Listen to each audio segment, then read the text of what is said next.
ওম শান্তি। 13ই নভেম্বর 2024 প্রাতমূল্যে বাপদাদা মধুবন। মিষ্টি বাচ্চারা, তোমরা সকলকে সর্বপ্রথমে আলফের পাঠ পাক্কা করো। তোমরা আত্মারা হলে ভাই ভাই। প্রশ্ন: কোন একটি বিষয়ের শ্রীমত মনুষ্য মতের সম্পূর্ণ বিপরীত? উত্তর: মনুষ্য মত বলে আমরা মোক্ষ লাভ করব, শ্রীমত বলে এই ড্রামা অনাদি অবিনাশী। যদিও কেউ বলে এই পার্ট প্লে করা আমাদের পছন্দ নয়, তবুও মোক্ষ কেউ পেতে পারে না, এতে কিছু করা যাবে না। এই পার্ট প্লে করতে আসতেই হবে। এই শ্রীমতই তোমাদের সৃষ্ট করে। মনুষ্য মত তো অনেক প্রকারের। ওম শান্তি। এখনই তো বাচ্চারা জানি যে আমরা বাবার সামনে বসে আছি। বাচ্চারা, তোমরা এই কথাও জানো বাবা আমাদের শিক্ষা প্রদান করেন, যা আমাদের আবার অন্যদের দিতে হবে। প্রথম দিকে তো বাবারই পরিচয় দিতে হবে, কেননা সবাই বাবাকে আর বাবার শিক্ষাকে ভুলে গেছে। বাবা এখন যা পড়াচ্ছেন তা আবার 5000 বছর পর পাওয়া যাবে, এই জ্ঞান আর কারোর মধ্যেই নেই। মুখ্য হলো বাবার পরিচয়। এরপর এইসবও বোঝাতে হবে আমরা সকলেই ভাই ভাই। সম্পূর্ণ দুনিয়ায় যেসব আত্মারা আছে তারা নিজেদের মধ্যে সব ভাই ভাই। সবাই এই শরীরের দ্বারা তাদের প্রাপ্ত পাঠের ভূমিকা পালন করছে। বাবা তো এখন এসেছেন আমাদের নতুন দুনিয়ায় নিয়ে যাওয়ার জন্য, যাকে স্বর্গ বলা হয়। কিন্তু আমরা এখন সকল ভাইয়েরাই পতিত, একজনও পবিত্র নয়। সকল পতিতদের একমাত্র বাবাই পবিত্র বানান। এ হলো পতিত বিকারীদের দুনিয়া। রাবণের অর্থ হলো 5 বিকার স্ত্রীর আর 5 বিকার পুরুষের। বাবা খুবই সহজভাবে বোঝান, তোমরাও এইভাবেই বোঝাতে পারো। তাই প্রথমে এই বোঝাও যে আমাদের অর্থাৎ আত্মাদের বাবা হলেন তিনি, আর সকলেই ভাই ভাই। জিজ্ঞেস করো এ কথা কি ঠিক? লেখো আমরা সকলেই ভাই ভাই। আমাদের বাবাও একজন। আমাদের সকল সোলদের তিনি হলেন সুপ্রিম সোল, তাকে বাবা বলা হয়। এই কথা দৃঢ়ভাবে মাথায় বসাও, তাহলে সর্বব্যাপী ইত্যাদির আবর্জনা দূর হয়ে যাবে। প্রথমে অল্প সম্বন্ধে পড়াতে হবে। তোমরা বলো এই কথা প্রথমে খুব ভালোভাবে বসে লেখো, আগে সর্বব্যাপী বলতাম, এখন বুঝতে পারি সর্বব্যাপী নয়। আমরা সকলেই ভাই ভাই। সব আত্মারাই বলে গডফাদার, পরম পিতা, পরমাত্মা, আল্লাহ। প্রথমে তো নিশ্চয় করতে হবে আমরা হলাম আত্মা, পরমাত্মা নয়। না, আমাদের মধ্যে পরমাত্মা ব্যাপকভাবে আছে। সকলের মধ্যেই আত্মা ব্যাপকভাবে আছে। আত্মাই শরীরের আধারে ভূমিকা পালন করে। এই কথা সুদৃঢ় করাও। আচ্ছা, তাহলে বাবা সৃষ্টিচক্রের আদি, মধ্য এবং অন্তের জ্ঞান শোনান। বাবাই শিক্ষক রূপে বসে বোঝান। এ তো লাখ বছরের কথা নয়। এই চক্র অনাদি এবং তৈরি। 4টি যুগ সমান সমান কিভাবে, সেটা জানতে হবে। সত্যযুগ, ত্রেতা, অতীত হয়ে গেছে, নোট করো। একে বলা হয় স্বর্গ এবং সেমি স্বর্গ। ওখানে দেবী দেবতাদের রাজ্য চলত। সত্যযুগে ছিল 16 কলা, ত্রেতা যুগে 14 কলা। সত্যযুগের প্রভাব খুবই বেশি, নামই হলো স্বর্গ বা হেভেন। নতুন দুনিয়াকে সত্যযুগ বলা হয়, তারই মহিমা করতে হবে। নতুন দুনিয়াতে থাকে একমাত্র আদি সনাতন দেবী দেবতা ধর্ম। নিশ্চয় করানোর জন্য তোমাদের কাছে চিত্রও আছে। এই সৃষ্টির চক্র ঘুরতে থাকে। এই কল্পের আয়ু হলো 5000 বছর। সূর্যবংশী চন্দ্রবংশী তো এখন বুদ্ধিতে বসে গেছে। বিষ্ণুপুরী পরিবর্তন হয়ে রাম সীতাপুরী হয়। তাদেরও তো সাম্রাজ্য চলে। 2 যুগ অতীত হলে আসে দাপর যুগ, রাবণের রাজ্য। দেবতারা বাম মার্গে চলে যায়, তখন বিকারের সিস্টেম তৈরি হয়ে যায়। সত্যযুগ এবং ত্রেতা যুগে সকলে নির্বিকারী থাকে। সেখানে এক আদি সনাতন দেবী দেবতা ধর্ম থাকে। চিত্র দেখিয়েও যেমন বোঝাতে হবে, তেমনি মুখেও বোঝাতে হবে। বাবা শিক্ষক হয়ে আমাদের এইভাবে পড়ান। বাবা নিজে এসেই তার নিজের পরিচয় পেশ করেন। তিনি নিজেই বলেন, আমি আসি পতিতদের পবিত্র করার জন্য। তাই আমার অবশ্যই শরীরের প্রয়োজন, না হলে কিভাবে কথা বলবো। আমি চৈতন্য, সৎ আর অমর। আত্মা শত, রজ এবং তমতে আসে। আত্মাই পতিত, আবার আত্মাই পবিত্র হয়। আত্মার মধ্যে সমস্ত সংস্কার আছে। অতীত কর্ম বা বিকর্মের সংস্কার আত্মাই নিয়ে আসে। সত্য যুগে তো বিকর্ম হয় না, মানুষ কর্ম করে, অভিনয় করতে থাকে, কিন্তু সেই কর্ম অকর্ম হয়ে যায়। গীতাতেও এই শব্দ আছে। এখন তোমরা প্রত্যক্ষভাবে তা বুঝতে পারছো। তোমরা জানো যে বাবা এসেছেন পুরনো দুনিয়াকে পরিবর্তন করে নতুন দুনিয়া বানাতে, যে দুনিয়াতে কর্ম অকর্ম হয়ে যায়। সেই যুগকেই সত্যযুগ বলা হয়। আর এখানে এই কর্ম বিকর্ম হয়ে যায়, সেই যুগকে কলিযুগ বলা হয়। তোমরা এখন সঙ্গম যুগে আছো। বাবা তোমাদের দুই দিকের কথাই শোনান। এক একটি কথা খুব ভালোভাবে বুঝতে হবে। বাবা শিক্ষক রূপে কি বুঝিয়েছেন। আচ্ছা, আর বাকি রইল গুরুর কর্তব্য। তাকে ডাকাই হয়, তুমি এসে আমাদের মতো পতিতদের পবিত্র বানাও। আত্মা যখন পবিত্র হয় তখন শরীরও পবিত্র হয়। যেমন সোনা তেমন গয়নাও তৈরি হয়। 24 ক্যারেটের সোনা নেবে আর তাতে খাদ দেবে না, তাহলে গয়নাও তেমন শতপ্রধান তৈরি হবে। অন্য ধাতুর মিশ্রণ দিলে তখন তমপ্রধান হয়ে যায়, কেননা খাদ পড়ে। প্রথম ভারত 24 ক্যারেট সোনার চড়াই পাখির দেশ ছিল, অর্থাৎ শতপ্রধান নতুন দুনিয়া ছিল। কিন্তু এখন তো তমপ্রধান। প্রথমে সম্পূর্ণ সোনা ছিল, নতুন দুনিয়া হলো পবিত্র, পুরনো দুনিয়া হলো অপবিত্র।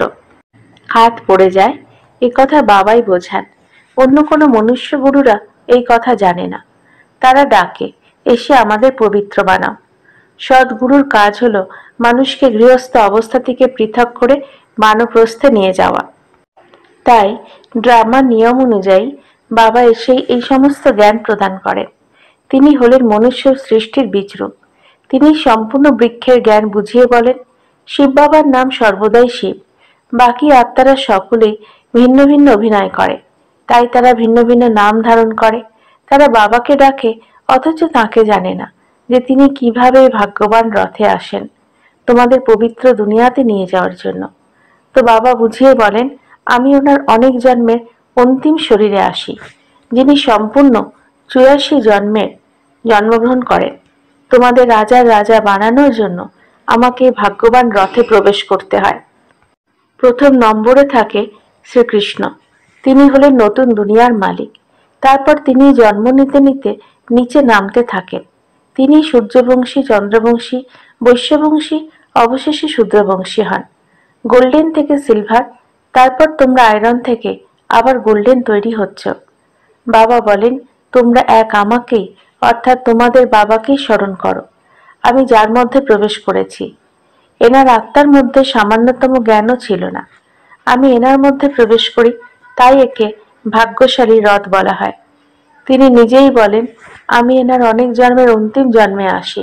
গীতার অক্ষর সম্পূর্ণ সঠিক। এই গীতাকে সর্বশাস্ত্রের শিরোমণি বলা হয়। বাবাই সঙ্গম যুগে এসে ব্রাহ্মণ কুল আর দেবতা কুলের স্থাপনা করেন। অন্য কুল সম্বন্ধে তো সবাই জানে, কিন্তু এই সম্বন্ধে কেউ কিছু জানে না। এনার অনেক জন্মের অন্তিম অর্থাৎ সঙ্গম যুগে বাবা আসেন। বাবা বলেন, আমি হলাম বীজরূপ। কৃষ্ণ তো হল সত্য যুগের অধিবাসী, তাকে অন্য কোথাও কেউ দেখতে পাবে না। পুনর্জন্মে নাম, রূপ, দেশ, কাল সব পরিবর্তন হয়ে যায়। ছোট বাচ্চা প্রথমে সুন্দর থাকে, তারপর সে বড় হয়, তারপর সে শরীর ত্যাগ করে অন্য ছোট শরীর ধারণ করে। এই হলো এক বানানো খেলা। এই নাটকের ভিতরে সবকিছু ফিক্স আছে। দ্বিতীয় জন্মে অন্য শরীরে তাকে তো কৃষ্ণ বলা যাবে না। সেই দ্বিতীয় শরীরের নাম ইত্যাদি তখন অন্যই হবে। সময়, চিত্র, তিথি, তারিখ ইত্যাদি সব পরিবর্তন হয়ে যায়। এই পৃথিবীর হিস্ট্রি, জিওগ্রাফি হুবহু রিপিট হবে এমন কথা বলা হয়। তাই এই নাটক রিপিট হতে থাকে। তোমাদের শতরজ এবং তমতে আসতে হবে। সৃষ্টির নাম, যুগের নাম সবই পরিবর্তন হয়ে যায়। এখন এ হলো সঙ্গম যুগ। আমি এই সঙ্গম যুগেই আসি, এই কথা আমাদের ভিতরে দৃঢ় করে নিতে হবে। বাবা আমাদের বাবা, শিক্ষক এবং গুরু, যিনি খুব সুন্দর করে আমাদের শতপ্রধান হওয়ার যুক্তি বলে দেন। গীতাতেও এই কথা আছে যে দেহ সহিত দেহের সর্বসম্বন্ধ ত্যাগ করে নিজেকে আত্মা মনে করো। অবশ্যই নিজের ঘরে ফিরে যেতে হবে। ভক্তি মার্গে মানুষ কত পরিশ্রম করে ভগবানের কাছে যাওয়ার জন্য। সে হলো মুক্তিধাম। কর্ম থেকে মুক্ত হয়ে আমরা অশরীরী দুনিয়ায় গিয়ে অবস্থান করি। একটার ঘরে ফিরে গেলে অ্যাক্ট থেকে মুক্তি পায়। সকলেই চায় যে আমরা মুক্তি পাই, কিন্তু কেউ তো মুক্তি পাবে না। এই নাটক হলো অনাদি অবিনাশী। কেউ যদি বলে এই পার্ট প্লে করা আমার পছন্দ নয়, কিন্তু এতে কেউ কিছু করতে পারবে না। এই অনাদি ড্রামা বানানো আছে, একজনও মুক্তি পেতে পারবে না। ওসব হলো অনেক প্রকারের মনুষ্যমত। শ্রেষ্ঠ বানানোর জন্য এ হলো শ্রীমত। মানুষকে শ্রেষ্ঠ বলা যাবে না, দেবতাদের শ্রেষ্ঠ বলা হয়। তাদের সামনে সবাই নমন করে, তাহলে তারা শ্রেষ্ঠ হলো। কিন্তু এ কথা কেউ জানে না।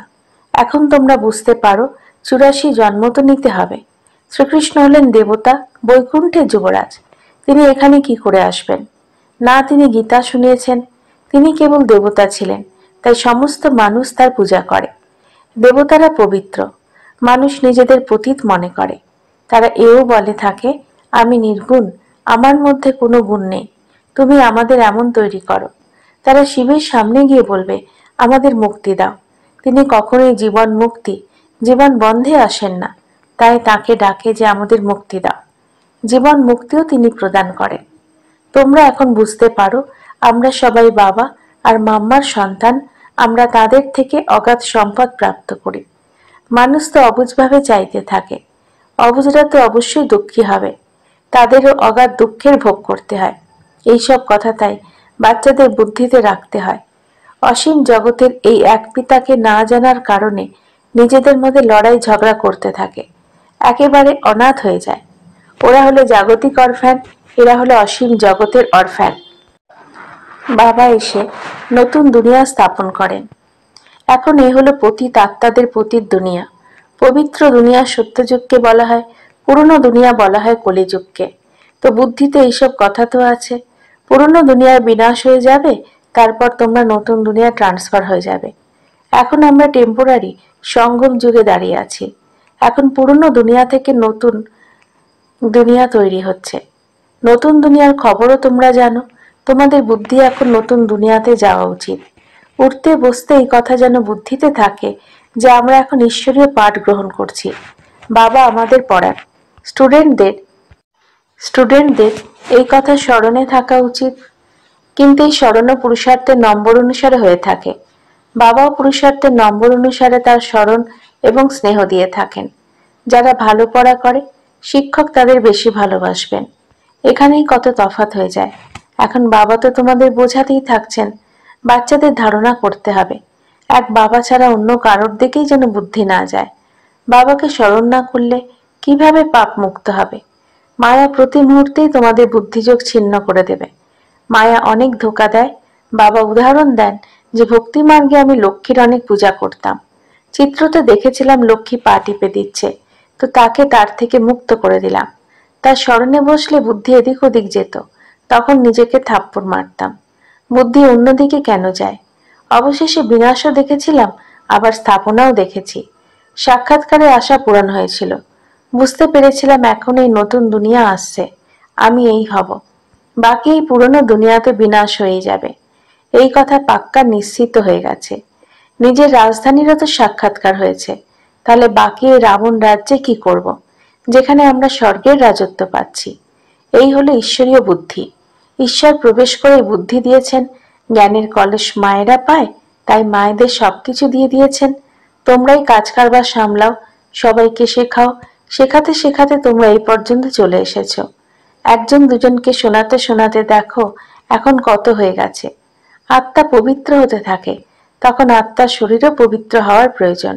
সবই বুঝতে পারে, তবুও মায়া সব ভুলিয়ে দেয়। তোমরা বলো যে 7 দিন পড়ো, ওরা বলে কাল আসবো। দ্বিতীয় দিন মায়া সব ভুলিয়ে দেয়, আর আসে না। ভগবান পড়ায়, তবুও ভগবানের কাছে এসে পড়ে না। এও বলে অবশ্যই আসবো, কিন্তু মায়া উধাও করে দেয়, রেগুলার হতে দেয় না।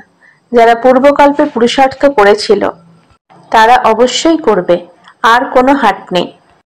তোমরা অনেক পুরুষার্থ করো, বড় বড় মিউজিয়াম তৈরি করো, যারা পূর্বকল্পে বুঝতে পেরেছিল তারাই বুঝতে পারবে। বিনাশ তো হতেই হবে, স্থাপনাও হবে। আত্মায় আধ্যাত্মিক পাঠনে 1 নম্বর শরীর প্রাপ্ত করবে। এম অবজেক্ট এই কথা কেন স্মরণ হয় না তোমাদের? আমরা এখন নতুন দুনিয়াতে যাচ্ছি, নিজের নিজের পুরুষার্থ অনুসারে। আচ্ছা, মিষ্টি মিষ্টি হারানিধি বাচ্চাদের প্রতি মাতা পিতা বাপদাদার স্মরণে স্নেহ সুমন আর সুপ্রভাত। আত্মাদের পিতা তার আত্মারূপী বাচ্চাদেরকে জানাচ্ছেন নমস্কার। আমাদেরও বাপদাদাকে ধন্যবাদ। নমস্কার। ধারণার জন্য মুখ্য সার এক, বুদ্ধিতে যেন সর্বদা এই কথাই স্মরণে থাকে যে এই সময় আমরা সঙ্গম যুগে বসে আছি। পুরনো দুনিয়ার বিনাশ হলে আমরা নতুন দুনিয়ার ট্রান্সফার হয়ে যাব, তাই এই দুনিয়া থেকে বুদ্ধিযুগ সরিয়ে নিতে হবে। দুই, সকল আত্মাকে বাবার পরিচয় প্রদান করে কর্ম অকর্ম এবং বিকর্মের গুহ্যগতি শোনাতে হবে। প্রথমে আলফেরি পাঠ পাক্কা করাতে হবে। বরদান, শ্রেষ্ঠ প্রাপ্তির প্রত্যক্ষ ফলের দ্বারা সদা খুশিতে থেকে এবার হেলদি ভব। সঙ্গম যুগে সেবা করার সাথে সাথে শ্রেষ্ঠ প্রাপ্তির অনুভূতি হওয়া, এটাই হলো প্রত্যক্ষ ফল। সব থেকে শ্রেষ্ঠ ফল হলো বাবার সমীপে থাকার অনুভব হওয়া। আজকাল সাকার দুনিয়াতে বলে যে ফল খাও, সুস্বাস্থ্যবান থাকবে। তারা বলে যে সুস্থ থাকা সাধন হলো ফল, আর তোমরা বাচ্চারা প্রত্যেক সেকেন্ডে প্রত্যক্ষ ফল খেতে থাকো, এই জন্য সদা এভার হেলদি থাকো। যদি তোমাদেরকে কেউ জিজ্ঞাসা করে যে হালচাল কেমন, তো তাদেরকে বলে যে ফরিস্তার চলন আর হাসি খুশি হাল। স্লোগান, সকলের আশীর্বাদের খাজানার দ্বারা সম্পন্ন হও, তাহলে পুরুষার্থে পরিশ্রম করতে হবে না। ওম শান্তি।